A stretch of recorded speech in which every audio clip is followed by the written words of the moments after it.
অপরাজিতা। মোজাম্মেল হক নিয়োগী। 1 ঘণ্টা লোডশেডিংয়ের পর বৈদ্যুতিক বাতিগুলি আলো ছড়িয়ে অন্ধকার তাড়া করে নিজের আধিপত্য বিস্তার করে। বালিশের নিচ থেকে ঘড়িটা বের করে মতিন সময় দেখে ঠিক 10টা। 1 ঘণ্টার লোডশেডিং কোনো ব্যতিক্রম নেই। পাশের রুম থেকে ভাবির ডাক, তুই কি খেয়ে নিবি নাকি একসাথে খাবি?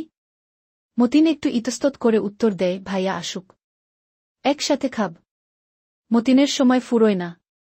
সকাল 9টায় ঘুম থেকে ওঠে, নাশতা সেরে পত্রিকার পাতায় চোখ বোলানো, চাকরি বিজ্ঞপ্তি দেখে কলম দিয়ে দাগ দিয়ে রাখা, কিংবা বিজ্ঞপ্তিটি কেটে টেবিলে কোনো বইয়ের নিচে চাপা দিয়ে রাখা, দরখাস্ত লেখা এবং সেগুলি পোস্ট করে দেওয়া তার প্রতিদিনের কাজ, যে কাজটি সে অত্যন্ত নিষ্ঠার সঙ্গে পালন করে যাচ্ছে কয়েক বছর যাবৎ। রাতের সময়টা তার কাছে সবচেয়ে বিরক্তিকর ও কষ্টকর। এই সময়টা যেন অন্তহীন, শেষ হতে চায় না। বড় ভাইয়ের বাসায় থাকে মতিন। অবাধ স্বাধীনতা আছে বটে, কিন্তু এরপরও কোথায় যেন তার হাত পা বাঁধা। মাঝে মাঝে টেলিভিশনে নাটক দেখা যায়, কিন্তু বিজ্ঞাপনের যন্ত্রণায় সে অতিষ্ঠ হয়ে পড়ে। নাটক দেখবে নাকি কালো মেয়ের ফর্সা হওয়ার ভিটামিনযুক্ত ক্রিমের কথা শুনবে? কখনো ভাবে কোনটা আকর্ষণীয়, নাটক নাকি বিজ্ঞাপন? মতিনের বিরক্তির শেষ নেই। বাধ্য হয়ে নাটক দেখাও ছেড়ে দিল। 10টার পর অপেক্ষা করতে হয় বড় ভাই মহিউদ্দিনের জন্য। তার জন্য অপেক্ষা না করলেও নিজেকে বড় বেশি স্বার্থপর মনে হয়। লতা ভাবির কলিং বেল টেপা। বেল টিপলেই টের পাওয়া যায়। সুইচে চেপে ধরে রাখে যতক্ষণ না দরজা খোলা হয়। মতিন গিয়ে দরজাটা খুলে দেয়। ভেতরে ঢুকতে ঢুকতে বুকে ফু দিতে দিতে ঢুকে বলে, যা ভয় পাচ্ছিলাম না। তেলাপোকা দেখে যার মূর্ছা যাওয়ার উপক্রম হয় তার বেলায় এমন হওয়াটা স্বাভাবিক। মতিনের ভাবির সঙ্গে লতা ভাবির সখ্যের শেষ নেই। প্রতিদিন 1-2বার এই বাসায় না এলে যেন গলা নিয়ে ভাত নামে না। তারা দুজন কলেজ জীবনের বান্ধবী, যাকে বলে আঠাইলা বান্ধবী। একজন ছাড়া অন্যজন মনে হয় চোখে দেখে না। এ বাসায় তাদের দিনের চেয়ে রাত 9টা থেকে 11টা পর্যন্ত আড্ডাটা জমে বেশি। এ সময় সবারই অপেক্ষা করতে হয় দুঘরের দুকর্তার জন্য। অবশ্য কর্তারা বাসায় থাকলে যে আড্ডা জমে না তা নয়। এই দুই বাসার খাতিরাত্তি গা বলে অনেক সময় টেরই পাওয়া যায় না কোনো বাসার মালিক কে। তারপর তাস খেলার আড্ডা তো কম জমজমাট নয়। ছুটির দিন দুই বাসার যে কোনো একটিতে বসে তাস খেলার আড্ডা। সারা দিনও চলে যেতে পারে যদি আবহাওয়ার মেজাজ ভালো থাকে। লতা ভাবি মতিনের ঘরে ঢুকে বিছানায় গিয়ে বসে। কি হে বাছা, চাকরি বাকরি একটা জুটাও, যৌবন যে চলে যাচ্ছে। কানের কাছে মুখটা এনে খুব আস্তে করে বলে, যৌবনের একটা বিহিত করবি না? মতিন মুচকি হেসে বলে, এই সৎকে বাঙালির আবার যৌবন? যৌবন তো যেন শ্মশানের খড়ি। লতা ভাবি আর কিছু বলতে চাইলেও মতিনের দীর্ঘশ্বাসের স্রোতে তার ইচ্ছেটা ভেসে যায়। সে অস্বস্তিতে পড়ে। মতিনের দিক থেকে মনোযোগ ফিরিয়ে সানজিদাকে ডাকে। সানজিদার গুনগুন করে গান গাওয়ার আওয়াজটা অদ্ভুত রকমের মিষ্টি। কিচেন থেকে ভেসে আসছে। আমার এই পথ চলাতেই আনন্দ। সানজিদা মতিনের ভাবি অর্থাৎ মহিউদ্দিনের স্ত্রী। দারুণ আদুরে আদুরে রোমান্টিক খোলামনা ও মিশুক মেয়ে। যে কাউকে মুহূর্তের জব্দ করে দিতে পারার মতো ক্ষমতা সানজিদার আছে। মতিনের সঙ্গে সানজিদার আচরণ তা যদি 1 দশক আগেও কোনো মানুষের দৃষ্টিগোচর হতো তাহলে 1 দুররা মারলেও সানজিদার প্রায়শ্চিত্ত হতো কিনা সন্দেহ থেকে যায়। সানজিদা আসার পর লতা ভাবি তাসের প্যাকেটটা মতিনের টেবিল থেকে নিয়ে বিছানায় বিছাতে রেডি করে। এখন না খেলে আর উপায় নেই। কিছুদিন যাবৎ এটি যেন একটি নিয়ম হয়ে পড়েছে। এই দুজনেই নতুন খেলোয়াড়, এই জন্য আগ্রহটা একটু বেশি। লতা ভাবি আর সানজিদা এই দুই নব্য তাস খেলোয়াড়কে সঙ্গ দিতে হয় অন্যদের। বিশেষ করে মতিন তো পার্মানেন্টলি এই দুজনের আঁচলের মধ্যে রয়েছে খুচরো গিটের মতো। মাঝে মাঝে যোগ দেয় মহিউদ্দিন, না হয় লতা ভাবির স্বামী নব্য ব্যবসায়ী আদনান। একদিকে নতুন বউ আবার অন্যদিকে নব্য খেলোয়াড়, তাদের বায়নাকে উপেক্ষা করতে পারে এমন পুরুষ তো পৃথিবীর মাটির উপর বসবাস করে বলে মনে হয় না। আজ লতা ভাবি একটা খবর নিয়ে এসেছে, নারী মুক্তি নামে একটি সংগঠন এই পাড়ায় জন্ম নিয়েছে কয়েকদিন আগে। লতা ভাবি নিজেও সংগঠনের একজন সক্রিয় কর্মী। তার কথা শুনে মতিন বলে, ও আই সি, এজন্যই কি মানঞ্জা মেরে বিকালে পশ্চিম দিকে যাচ্ছিলেন? লতা ভাবির ম্যারাথন বাক্যের মধ্যে কিছুটা বিরতি টেনে মতিনকে থামিয়ে দেয়, এই তুই থাম, না হয় শিক কাবাব বানাইয়া ফেলব। মতিন থামে। লতা ভাবি সানজিদাকে বলে, একটি টুর্নামেন্টের আয়োজন করা হচ্ছে। বেশ মজার টুর্নামেন্ট। জীবনে এই ধরনের টুর্নামেন্টের নামও শুনিনি। পত্রিকায় বিজ্ঞাপন দেওয়া হয়েছে। এটি ফান্ড রাইজিংয়ের জন্য। এরপর কোনো ডোনার ধরে আরও ফান্ড নিয়ে বড় ধরনের কাজে হাত দেওয়া হবে। মহল্লার কোনো খবর দেওয়ার জন্য তার জুড়ি নেই। সানজিদা ঘরে বসে মহল্লার সব খবর রাখে, তা শুধুমাত্র লতা ভাবির কারণেই। আজকেও তিনি এই টুর্নামেন্টের তাজা খবরটা দিয়ে সানজিদাকে একটু চাঙা করল মনে হল। খবরটি শুনে সানজিদা লাফিয়ে ওঠে। কিসের টুর্নামেন্ট? বলেই খাটের এক পাশে জেন লাফিয়ে মেঝেতে নামে। আমরা অংশ নেব। বল, কিসের টুর্নামেন্ট? লতা বলে, এটি একটি ইনডোর গেমের টুর্নামেন্ট। অ্যারোস্টোক্রেটিক টুর্নামেন্টও বলা যায়। সানজিদা বলে, তোদের সিস্টেমটা বল দেখি। লতা বলে, এখানে কয়েকটি খেলা থাকবে, যেমন তাস, ব্যাডমিন্টন, দাবা, লুডু এবং টেবিল টেনিস, সব ইনডোর খেলা। কিন্তু এ খেলায় অংশ নেওয়ার জন্য সবচেয়ে মজার বিষয় হল দম্পতির দল হতে হবে। এর উপর যারা ঘর কোনো পাক্কা গৃহিণী তাদের একটু জাগিয়ে তুলতে, বন্দিজীবন থেকে বের হয়ে বহির্জগতের সঙ্গে মিশতে কিছুটা সুযোগ তৈরি করাই এই টুর্নামেন্টের প্রধান উদ্দেশ্য। প্রতিটি জুটির বিশেষ কোনো নাম দিয়ে তাদের পছন্দ যে কোনো খেলায় অংশ নিতে পারবে। লতা মুখ টিপে হাসে। অবশ্যই টুর্নামেন্টে অংশ নিতে হলে নির্ধারিত অঙ্কের ফি দিতে হবে। প্রতিযোগিতার প্রতিদ্বন্দ্বী দল নির্বাচন করা হবে লটারির মাধ্যমে। খুবই আকর্ষণীয় পুরস্কার থাকবে। বুঝলি তো কি যে মজা হবে না? সানজিদা একটু চিন্তা করে বলে, উই উইল পার্টিসিপেট। লতা বলে, অবশ্যই পার্টিসিপেট করব। কিছুক্ষণ ভেবে সে জিজ্ঞেস করে, কোন ইভেন্টে নাম দিবি? মতিন আঙুলে তুড়ি বাজিয়ে বলে, তাস। সানজিদা বলে, হা, তাস, বলেই লাফিয়ে ওঠে। বিছানা থেকে নেমে সে আবার রান্নাঘরের দিকে চলে যায়। একটু পরে ফিরে এসে তিনি বলে, এই মতিন, তুই আমাদের জুটির একটা ভালো নাম দে তো। মতিন একটু চিন্তা করে বলে, তোমাদের জুটির নাম দাও মশা। সানজিদার মেজাজ চড়ে যায়, বলে, ফাইজলামি হচ্ছে ছোড়া। ধ্যাত বলেই জিহায় কামড় দিয়ে মতিনের কান ধরে বলে, শিগগির একটা ভালো নাম বল, না হয় কান ছাড়ব না। দেবর ভাবির কা দেখে পিটপিট করে হাসে লতা ভাবি। মতিন বলে, শোন ভাবি, মশা নামটির একটি তাৎপর্য আছে। মনে কর মহিউদ্দিন নামের প্রথম অক্ষর হল ম এবং সানজিদা নামের প্রথম অক্ষর হল সা, এই দুটি অক্ষর মিলে হল মশা। কেমন বললাম? হে হে, তোমরা হলে মশা দম্পতি। তোমাদের একটা বাচ্চা হলেও তো নাম দিতে পারবে মশা। হে হে। মতিন তার ভাবিকে কনভিন্স করার জন্য আরও একটু বুঝিয়ে বলে, এটি তো নিতান্তই বিনোদন, একেবারেই ফান। সুতরাং এই নামটি আমার পছন্দ। মহামান্না ভাবি দয়া করে অগ্রাহ্য করবে না। কিন্তু সানজিদার এই নাম পছন্দ নয়, তাই সে মতিনের কান ছাড়তে নারাজ। বলে, ভালো নাম না বললে তোর কান ছাড়ব না। দরজাটা খোলা থাকাতে মহিউদ্দিন সোজা মতিনের রুম ঢোকে। সানজিদা মতিনের কান ধরে বসে আছে।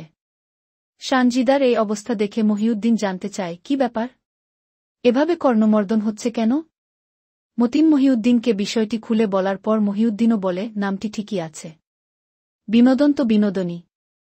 Fun makes fun. সর্বত্র ফান না থাকলে কি হয়? এবং ফানের জন্য সবকিছুই উদ্ভট হওয়া দরকার। সানজিদা উপায় না দেখে এই নামটিই মেনে নিল। এটিই ফাইনাল। যা লতা, তোদের সংগঠনে আমাদের জুটির নামটি এন্ট্রি করে দিবি। আর ফি যা লাগে আমার কাছ থেকে নিয়ে যাবি। 2 সপ্তাহ পরে লতা ভাবি জানালো খেলার তারিখ আর সময়ের কথা। কিন্তু বিপত্তি বাধল যেদিন খেলা সেদিন দুপুরে মহিউদ্দিন অফিস থেকে তাড়াহুড়ো করে এসে বলে, আমাকে এখনই জরুরি কাজে বগুড়া যেতে হবে। মহিউদ্দিনের কথাটা শুনে সানজিদার মন খারাপ হয়ে পড়ল। সে মহিউদ্দিনের সঙ্গে কথাই বলতে চাচ্ছে না। জানালা দিয়ে দূরে তাকিয়ে রইল। এত দিনের একটা প্রিপারেশন হঠাৎ এমন ভেস্তে যাবে, বিষয়টা সে মেনে নিতে পারছে না। সানজিদার মন খারাপ দেখে মহিউদ্দিন বলে, আই এম সরি। তুমি একটা কাজ করো, মতিনকে নিয়ে টুর্নামেন্টে যাও। সে আরও একটু বুঝিয়ে বলার চেষ্টা করে, আমারও এমন একটা ইন্টারেস্টিং টুর্নামেন্টে পার্টিসিপেট করার খুব ইচ্ছা ছিল, কিন্তু এখন কি করি বলো? অফিসের অর্ডার না যে উপায় নেই। আফটার অল প্রাইভেট ফার্মের চাকরি বুঝো তো। চাকরি নট হয়ে গেলে সবাই কট হয়ে যাব। তুমি মতিনকে নিয়ে যাও প্লিজ। সানজিদা রু ভাষায় বলে, এটা তো কাপলদের টুর্নামেন্ট, মতিনকে নিয়ে যাব কিভাবে? মহিউদ্দিন বলে, তোমাকে কি কেউ জিজ্ঞেস করবে মতিন তোমার স্বামী কিনা? সঙ্গে যাবে ব্যাস। দুজনে খেলে চলে আসবে। অভিনয় করবে। অভিনয় ছাড়া জগতে টিকে থাকা যায় না। সানজিদা শেষ পর্যন্ত রাজি হল। তবে মনে মনে একটু খুশিও হল এই ভেবে যে মতিন ব্রিজ খেলায় দুর্দান্ত। তাকে হারানো সহজ নয়। ওর সঙ্গে পেরে ওঠা কার অসাধ্য? সানজিদা মতিনের রুমে এসে বলে, তুই রেডি হ, তোকে নিয়ে যেতে হবে। মতিনও অবাক হয়ে জিজ্ঞেস করে, কোথায়? টুর্নামেন্টে। মতিন বিস্মিত হয়ে বলে, আমি যাব তোমার সঙ্গে? এটা তো রীতিমতো অশ্রম আশ্চর্য। তাছাড়া এই টুর্নামেন্ট তো দম্পতিদের জন্য। তোর ভাই অফিসের জরুরি কাজে বগুড়া যাচ্ছে, তার পক্ষে যাওয়া সম্ভব না। এমন ইন্টারেস্টিং টুর্নামেন্টটা না খেললে চলবে না। চল প্লিজ লি ভাইটি আমার, ওরা তো আর বুঝতে পারবে না আমাদের সম্পর্ক। মতিন জানে সানজিদার এই আবদার রক্ষা না করলে কিছু একটা করে বসবে। হয়তো দেখা যাবে 2 দিন না খেয়েই পড়ে আছে। এমন আহ্লাদী উদার মনের সদা হাস্যলাসময়ী মানুষটাকে কষ্ট দেওয়া ঠিক হবে না ভেবে সে বলে, ঠিক আছে ভাবি, চলো দেখি কি হয়। সানজিদার চোখে মুখে হাসি ফুটে উঠল। সে বলে, সন্ধ্যায় 7টায় খেলা, ইস্কাটনের অফিসার ক্লাবে ভেন্যু। মহিউদ্দিন দুপুরের দিকে চলে যায় বগুড়া। সন্ধ্যায় মতিন আর সানজিদা বের হয়ে কাপলদের টুর্নামেন্টে অংশগ্রহণ করতে। বাসা থেকে নেমে একটু মুচকি হেসে সানজিদা বলে, বুঝলি ছোড়া, তুই যখন আছিস তাহলে প্রাইজ নে। কার বাপের সাধ্যি? না না সরি, কার স্বামীর সাধ্যি? ভেন্যুর খরচটা একটি মাল্টিনেশন কোম্পানি স্পন্সর করছে। বিনিময়ে তাদের কোম্পানির ব্যানারা ব্যবহার করবে, পত্রিকার কভারেজ দিবে। মালিবাগ চৌধুরী পাড়ার মোড় থেকে বেবি ট্যাক্সি নিয়ে ওরা যাত্রা শুরু করে। ট্যাক্সিতে বসে সানজিদা জিজ্ঞেস করে, আচ্ছা রে ছোড়া, আমরা যে টিমের সাথে প্রতিযোগিতা করছি সেটির নাম জানিস তো? মতিন বলে, আগে বলো, তুমি আমাকে ছোড়া বললে কেন? তোমার স্বামীর প্রক্সি দিচ্ছি আর তুমি কিনা ছোড়া বললে। আমি কিন্তু ট্যাক্সি থেকে নেমে যাব। খেলায় যাতে গন্ডগোল না হয় সেজন্য তোমাকে এখন থেকে প্র্যাকটিস করা উচিত। সানজিদা বলে, সেখানে ঠিক হয়ে যাবে, আমার মনে আছে। মতিন উত্তর দেয়, কি করে বলবো কাদের সাথে খেলা? আমাদের প্রতিদ্বন্দ্বী টিমের নাম ডন। মতিন হো হো করে হাসতে হাসতে বলে, ডন ভার্সাস মশা? তার মানে আমরা হেরে যাচ্ছি? ডন মানে সকাল। সকালের আলোতে যেমন মশা থাকে না, ঠিক তেমনি আমরা ডনের কাছে থাকতে পারব না। চল ফিরে যাই ভাবি। বাজে কথা রাখত। আমি খুব সিরিয়াস। অনেকগুলো টাকা দিয়েছি। জানিস না মেয়ে মানুষের গাইড থেকে টাকা খসলে বুক ধরফর রোগ হয়। তুই না না তবা বলে গালে 2টা আলতো চাপড় দিয়ে বলে, তুমি না আমার স্বামী। তুমি যখন আছো তাহলে জিতেই আসব। সানজিদা বেপরোয়া হাসে। অফিসার ক্লাবে ঝলকালো আলোর বিকিরণ। ভেন্যুতে অনেকগুলি টেবিল সাজানো। অনেক দম্পতি এক ভিন্ন উদ্দীপনায় পুলকিত। নারীদের এ সংগঠনকে সবাই ধন্যবাদ জানাচ্ছে। দারুণ আইডিয়া। ঘরবন্দি গৃহিণীদের একটু বাইরে আসার সুযোগ করে দিয়েছে। সভাপতির অভিভাষণের মাধ্যমে প্রতিযোগিতার উদ্বোধন ঘোষণা করা হল। কিছুক্ষণ পর মশা এবং ডন টিমের প্রতিযোগীদের 4 নম্বর টেবিলে ডাক পড়ে। প্রতিটি টেবিলের মাঝখানে একটি ফুলদানি। ফুলদানিতে সাজানো আছে রজনীগন্ধা। প্রতিটি টেবিলে একজন নারী বিচারক। মুখোমুখি হয় প্রতিটি দল। এই রুমে শুধু তাস খেলা। অন্যান্য খেলা বিভিন্ন রুমে।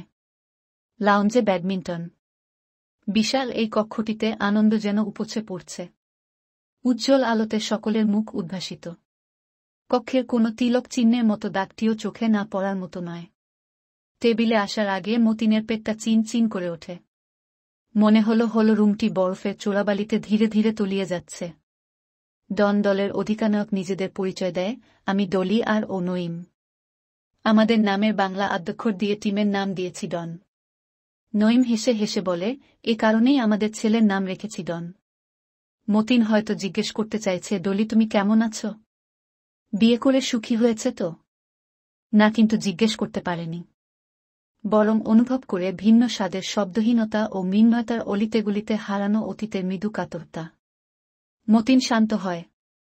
সানজিদা দলকে পরিচয় করিয়ে দেয়। আমি সানজিদা আর ও মতিন। আমাদের নামের বাংলা আদ্যক্ষর দিয়ে সুন্দর একটি নাম হল মশা। নঈম হো হো করে হাসে, আপনাদের দলের নামটি যে দিন জেনেছিলাম আমরা খুব হেসেছিলাম। তবে এই খেলার জন্য তা ঠিকই আছে। একেবারে perfect. Fun is for the sake of fun. Dolly নীরব। মতিন কোনো কথা বলেনি।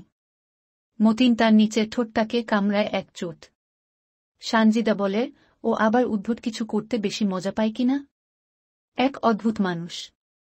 মতিনের বলতে ইচ্ছে করছে, হে প্রিয়তমা, তুমি তোমার সোনালী বন্ধু থেকে সোনালী ফসল পেয়েছ, কিন্তু আমি এখনো তোমার অপেক্ষায় আছি। দগ্ধ হচ্ছি। সাথে যে এসেছে সে আমার ভাবি, গিন্নি নয়। ওর বুকের ভিতর ভয়ঙ্কর ঝড়, কিন্তু কোনো কথা বলতে পারছে না। বরং মহাপরাক্রমশালী সামান্য পেছনের কয়েকটি দিন হামাগুড়ি দিয়ে ছুটে আসছে চোখের সামনে। খেলা জমে ওঠে। এতক্ষণে মাত্র বছর 3 আগের একটা আবছা অতীত সামনে এসে দাঁড়াল। সেদিন বিশ্ববিদ্যালয়ের আন্তঃবিভাগ তাস প্রতিযোগিতায় ডলি ও মতিন প্রথম পুরস্কারটি পেয়েছিল। পরের দিনটি কাটিয়েছিল সারা শহর ঘুরে। সেদিনের প্রোগ্রামে বোটানিক্যাল গার্ডেনে যাওয়াটা ছিল অন্যতম। কেননা সেদিনই প্রাণের স্পর্শে নদীর উৎস খুঁজে পেয়েছিল আনন্দালোকের গভীরতা। পথে রেড লেগুন চাইনিজ রেস্তোরাঁয় দুপুরে মতিন আর ডলি খেয়েছিল। খেতে খেতেই ডলি বলেছিল অনেক কথা। জানিয়েছিল বিজয়ের কথা। বলেছিল, জানো, আমার হারতে যেতে ইচ্ছে করে না। আমি কখনো হারতে চাই না। আর কারো কাছে হেরে গেলে মনে হয় আত্মহত্যা করে তার উপর প্রতিশোধ নিই। মতিনের মনোযোগসূত্র বিচ্ছিন্ন হয়। ডাক পরে 1 ট্রাম সানজিদা কল দেয়। মতিন সানজিদার দিকে তাকায়। তাকে সাপোর্ট দিতে হয়। না, আজ হেরে যাব না ডলি। মনে মনে জেদে ফেটে পড়ে মতিন। 4 ডায়মন্ড। মতিন শান্ত গলায় সানজিদাকে সাপোর্ট দেয়। 3 জনই তার দিকে তাকায় বিস্ময়ে, একেবারে 4 ডায়মন্ড। পাগল নাকি? মতিন যেমন অনড় ঠিক তেমনি শান্ত। প্রথম দিলেই গেম করে মতিন। কার্ড বন্টন হচ্ছে আবার। মতিনের ইচ্ছে করছে পুরনো দিনের মতো পা দিয়ে ডলির পা চেপে ধরে। পুরনো দিনের মতো একটু উষ্ণতা নিতে ইচ্ছে করছে খুব। উষ্ণতা নিতে তো আর বাধা নেই। না হয় ডলির বিয়ে হয়েছে তাতে কি? কি বলবে? তার কি কিছু বলার থাকবে? বিয়ে হলেই কি সব মানুষের চাওয়া পাওয়া শেষ হয়ে যায়? সেই সবুজ শাড়ি যা মতিনের আজন্ম পছন্দের রং। মতিন যে শুধু তার ডলির শরীরেই এ শাড়ি দেখতে চায়, আর কারো শরীরে নয়। পৃথিবীর আর কোথাও না। আর কোনো উপলব্ধিতে নয়। মনে হল ডলির সুখের শরীর ছড়িয়ে পড়ছে সোনালি আলো। আগের চেয়ে অনেক সুন্দর হয়েছে ডলি। বিয়ের পর মানুষ নাকি সুন্দর হয়। এক বাচ্চা হলে মেয়েরা নাকি আরও সুন্দর হয়। মতিন ভাবতে ভাবতে কল্পনান্ধ হয়ে ওঠে। কিন্তু না, আজ আর পা দিয়ে ডলির পা চেপে ধরতে পারে না মতিন। কিংবা এত কাছে বসে আছে তবুও চিমটি কিংবা অন্য কিছু না। না, কিছুই তো সম্ভব নয়। সে এখন পরস্ত্রী। মতিনের কপালে এতক্ষণে দেখা দেয় মিহিন সেদকণা। মতিনের কাছে তাদের নীরব অতীতগুলো আস্তে আস্তে ভিড় করে। সেই প্রাণচঞ্চল মতিন কি আজ আশ্চর্যরকমভাবে গম্ভীর হয়ে উঠেছে।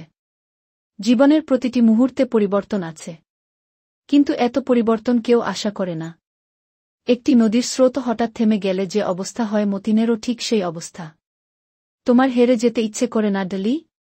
মতিন জানতে চেয়েছিল সে দিন রেড লেগুনে চাইনিজ খেতে খেতে। কিন্তু তুমি তো আমার কাছে হেরে গেছ ডলি। ডলি জিজ্ঞেস করেছিল, কিভাবে? তোমার কাছে হেরে গেলাম কিভাবে? মতিন বলেছিল, এই যে আমার মতো একটা গবেটের প্রেমে ধরা খেলে। ডলি মৃদু হেসে বলেছিল, ধ্যাত, তুমি ভিন্ন কথা, তোমার কাছে আমার হার জিতের কিছু নেই। মতিন বলেছিল, তোমাকে জয় করতে আমার অনেক ঘাম ঝরাতে হয়েছে ডলি। খুব সহজে তোমাকে জয় করতে পারিনি ডলি। তুমি জয়ের অতীত এক মানুষই। মতিনের পেটের কাছে চিমটি কেটে ডলি বলেছিল, কি বীর পুরুষক! চুপ করে খাও তো। সেদিনের সে বিকেলটি কি যে মধুময় ছিল। হায়, সেই বিকেল আজকে শেষ না হয়ে যাওয়ার এক রাত হয়ে ফিরে আয়। মতিন মনে মনে বলে। আজকেও ডলির চোখে চোখে অনেকক্ষণ তাকিয়ে থাকতে ইচ্ছে করছে মতিনের। কিন্তু একবার মাত্র তাকিয়েছিল ডলি।